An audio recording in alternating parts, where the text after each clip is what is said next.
ভারতের আছে বৈভব সূর্যবংশী, তো বাংলাদেশের আছে হাবিবুর রহমান সোহান।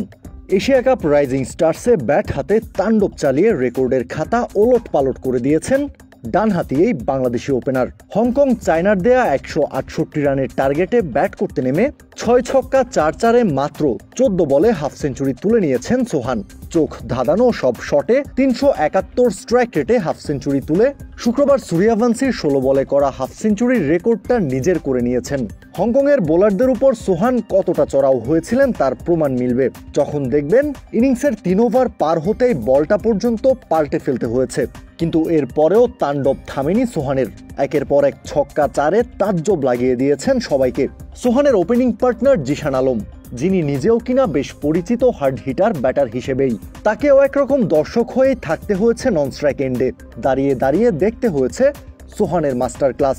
14 বলে হাফ সেঞ্চুরি তুলে নেওয়া সোহান সেঞ্চুরি করেছেন 35 বলে। ততক্ষণে নামের পাশে 10টা ছক্কা এবং 8টা 4।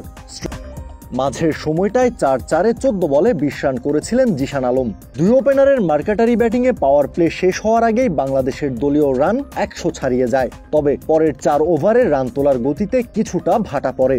10 ওভার শেষে টাইগারদের স্কোরবোর্ডে ততক্ষণে 140 রান। প্রথমবারের মতো বাংলাদেশ দলের জার্সি গায়ে খেলতে নামা তরুণ top order batter Jawad Abrar ফিরে গেছেন 4 বলে 2 রান করে। এরপর ক্যাপ্টেন আকবর আলীকে সাথে নিয়ে সোহান বাংলাদেশকে পৌঁছে দেন জয়ের বন্দরে।